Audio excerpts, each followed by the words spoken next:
Salam hormat dan salam perpaduan. Berita Pagi Sarawak edisi Khamis 12 Januari bersama saya, Bumawin. Mempromosikan tenaga hijau akan menjadi antara agenda utama Kerajaan Sarawak dalam usaha meningkatkan penjagaan dan perlindungan lapisan ozon dunia. Premier Sarawak Datuk Patinggi Tan Sri Abang Johari Tun Nopeng berkata, permukaan bumi kini semakin panas dan manusia perlu mencari cara untuk merendahkan suhu atmosfera. Datuk Patinggi Tan Sri Abang Johari memberitahu salah satu cara untuk memperbaiki situasi itu ialah dengan penyelidikan penggunaan hidrogen sebagai sumber bahan api untuk tenaga. Katanya air boleh mempunyai efek penyujukan dan air terdiri daripada hidrogen dan oksigen selain hidrogen merupakan satu bentuk tenaga baharu. Jelasnya Sarawak mempunyai banyak sumber air menerusi empangan bakun, sungai dan taburan hujan yang menghasilkan air dan mempromosikan penggunaan hidrogen sebagai tenaga alternatif. Datuk Patinggi Tan Sri Abang Johari berkata demikian ketika berucap pada Convocation ke-7 Pusat Kecemerlangan Teknologi Sarawak Sentex di Kuching. Sejumlah 1,241 graduan menerima sijil masing-masing ketika majlis Convocation tersebut. Lebih ramai warga Sarawak diseru untuk mengambil dos penggalak kedua sebagai langkah menangani jangkitan COVID-19 varian baharu. Timbalan Premier Sarawak Datuk Seri Dr. Sim Kui Hian berkata ini terutamanya bagi menangani jangkitan varian Omicron yang dilaporkan semakin menular di China. Datuk Seri Dr. Sim mendedahkan polisi kerajaan negeri mengenai kemasukan pekerja dan pelancong dari negara China juga akan diketahui dalam masa terdekat selepas mesyuarat yang dipengerusikan oleh Timbalan Premier Datuk Amar Douglas Ugambas. The 4 doses, right, is the uptake is so poor, about 10%. And there are various reasons. One of the reasons is because people forgot about that COVID actually, even though we open out, even though we live with the virus, people still die of COVID today, you know. For those on Sinovac, right, we strongly advise that go and get another 2 doses of Pfizer. I mean, that's the best combination you can have. Beliau ditemui media selepas majlis perasmian Hand and Healthcare Environment Hygiene Seminar di Hospital Umum Sarawak HUS di Kuching. Manakala tinjauan RTM di lokasi vaksinasi secara jumpa terus di HUS juga menyaksikan sambutan kurang menggalakkan. Baik, sementara itu pada majlis yang sama Timbalan Premier Sarawak Datuk Seri Dr. Sim Kui Hian memberitahu kadar kebersihan tangan di fasiliti kesihatan di Sarawak akan dipertingkatkan bagi mengurangkan kadar jangkitan penyakit. Jelasnya kemudahan kesihatan di Sarawak merekodkan kadar jangkitan tertinggi disebabkan faktor persekitaran terutamanya di kawasan luar bandar. Justru Datuk Seri Dr. Sim memberitahu kebersihan tangan dan persekitaran yang betul boleh mengurangkan bilangan ejen berjangkit yang mungkin terdapat pada tangan dan permukaan dan dengan itu ia meminimumkan risiko pemindahan mikroorganisma daripada satu orang atau objek kepada yang lain selain mengurangkan risiko jangkitan silang. Berucap di Majlis Perasmian Hand and Healthcare Environment Hygiene Seminar di Hospital Umum Sarawak HUS di Kuching, beliau berharap seminar tersebut akan meningkatkan kesedaran dan membincangkan amalan terbaik serta meneroka penyelidikan saintifik terkini tentang kebersihan tangan dan persekitaran yang betul. Seminar tersebut adalah platform untuk pakar penjagaan kesihatan, pentadbir hospital, doktor, jururawat, jurutera, kaki tangan pencegahan dan kawalan jangkitan serta syarikat konsensi pembersihan. Lebih 200 petugas kesihatan hadir di seminar sehari tersebut yang juga menampilkan penceramah dari Universiti Geneva, Switzerland, Profesor Didier yang juga bekas pengarah program kawalan penyakit berjangkit Pertubuhan Kesihatan Sedunia WHO. Usaha untuk meningkatkan tahap dan peratusan kitar semula sisa pepejal perlu dilaksanakan kerana pengurusan sisa pepejal kini menelan kos yang tinggi kepada pihak berkuasa tempatan PBT di Sarawak. Menurut Timbalan Menteri Kesihatan Awam, Perumahan dan Kerajaan Tempatan Michael Tiang Ming Tee, PBT di Sarawak telah membelanjakan sejumlah RM58 juta atau 34% hasil pendapatan mereka untuk menguruskan sisa pepejal dan kerja-kerja penyelenggaraan. Michael Tiang memaklumkan pada 2020 pula sejumlah 55 juta ringgit dibelanjakan untuk tujuan sama. Beliau juga mendedahkan kajian yang dijalankan sebuah organisasi antarabangsa mencatatkan kadar kitar semula di Malaysia hanya pada tahap 28% berbanding 61% di Singapura dan 68% di Jerman. Justru itu beliau berharap pendidikan dan pendedahan awal terhadap kepentingan kitar semula dapat ditingkatkan di peringkat sekolah. Jelasnya, ini terbukti dengan kejayaan dalam kempen kitar semula di sekolah yang mula diadakan di Sarawak sejak 2017.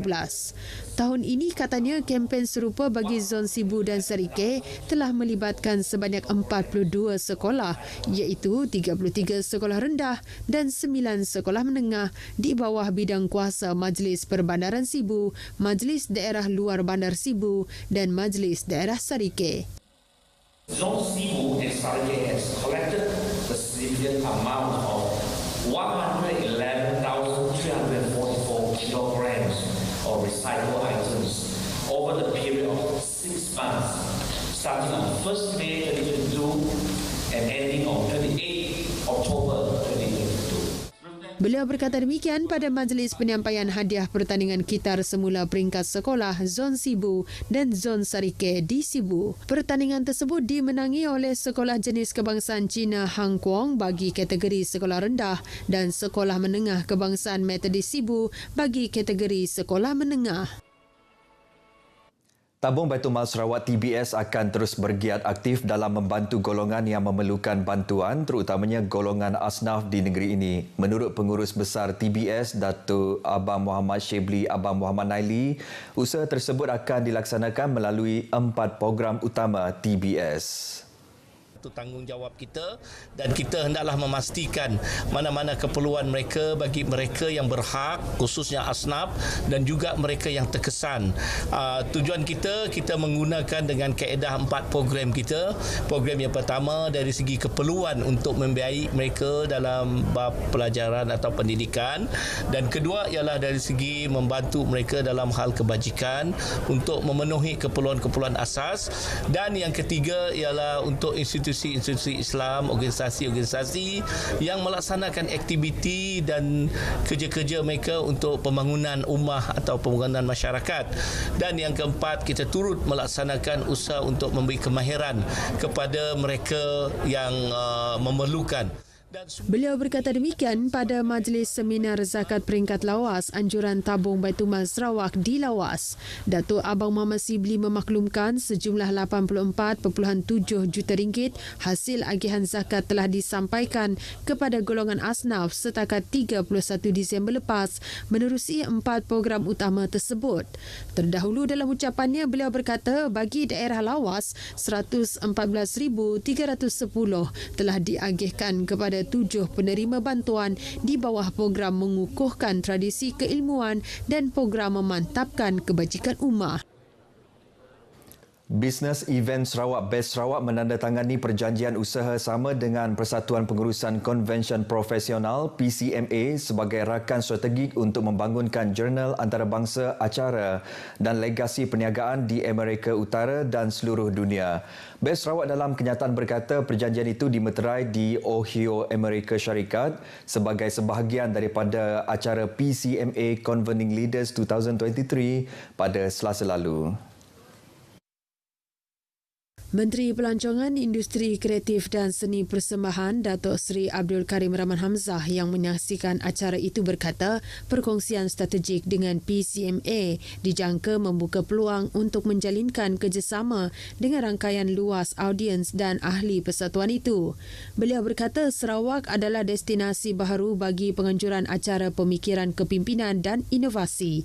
Datuk Seri Abdul Karim berkata Sarawak memperuntukkan masa selama beberapa tahun untuk mempelajari dan mempermudah legasi acara perniagaan dan menjadi yang pertama untuk menempatkan kemajuan ekonomi dan sosial dalam menerajui acara perniagaan Malaysia. Sementara itu, Presiden dan Ketua Pegawai Eksekutif PCMA, Serif Karamat berkata perjanjian yang dimeterai dengan BES Sarawak adalah sejajar dengan visi pertumbuhan PCMA memandangkan kedua-dua organisasi berkongsi matlamat sama untuk memaparkan bagaimana acara perniagaan mentransformasikan masyarakat, perniagaan dan komuniti. Dua lelaki tempatan ditahan polis disyaki terlibat dalam aktiviti pengedaran dadah dalam satu serbuan di Miri pada Isnin lepas. Menurut Ketua Polis Daerah Miri, ACP Alexon Nagacabu, kedua-dua suspek berusia 26 dan 34 tahun itu ditahan anggota polis dari Jabatan Siasatan Jenayah Narkotik, Ibu Pejabat Polis Kontijen Sarawak kira-kira pukul 11.30 malam di Pusat Komersial Bintang. Jadi peralatan ACP Alexon Nagacabu berkata hasil pemeriksaan lanjut di premis tersebut, pihak polis menjumpai dadah jenis ekstasi dengan berat 2,632 gram, ketamin 2,828.50 gram, Eramin 5 146 gram dan serbuk ekstasi 1,795 gram. Katanya nilai rampasan keseluruhan dadah berjumlah kira-kira RM297,347. Dalam serbuan itu, pihak polis turut menjumpai peralatan dan kelengkapan yang disyaki digunakan untuk memproses dadah. Jadi peralatan dan kelengkapan yang disyaki digunakan untuk memproses dadah di tingkat 2 premis tersebut.